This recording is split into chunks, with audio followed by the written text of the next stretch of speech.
You, of course, have the CS3 system, new class of AI supercomputer. You want to be able to ship it more into partners. You have G42. You're working with UAE. How much will you be working with Saudi Arabia? I think we've begun working with Saudi Arabia. We now have salespeople on the ground in the kingdom. It is a new effort for us, and it's not as far along as we are in the UAE and in some other territories, but it's an exciting opportunity. And I think the move by this administration to allow our allies and our partners in the Middle East to gain access to advanced AI compute is a good one and thoughtful. And I think having U.S. technology, from chips to software to the full stack, in the hands of our allies is good policy. Hands of our allies. You have CS3 system, which you say is quickly, easily clustered together. You make it the largest AI supercomputers.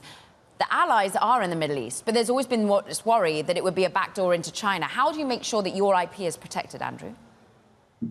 Look, I think we work closely with G42. They're our strategic partner, and we have been working with them for more than 3 years now. And they have developed a restricted technology environment, an approach that sort of surrounds the technology with security.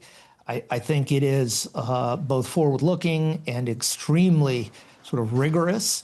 We're really confident that it will keep the technology both physically from being transported to China, as well as used by Chinese agents. And so we're very confident. We've visited facilities. We've seen the restricted technology environment in action.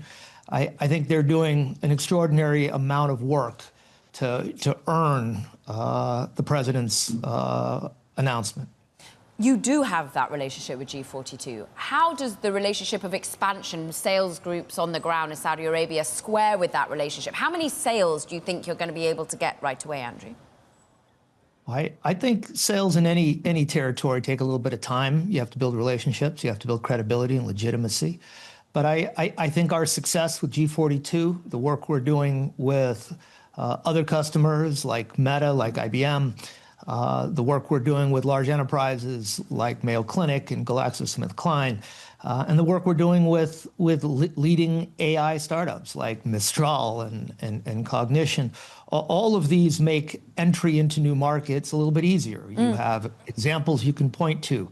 You have large customers or partners they can buy from. And I think this is what it means to be expanding quickly in a global environment.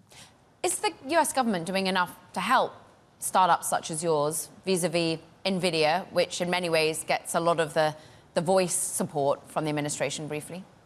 Of course, and sort of they've gone through this process too, right? They weren't always a giant company. I think it's taken them 25 years to earn their position at the top, and so we have extraordinary access. We do big business with the Department of Defense, with the DOE.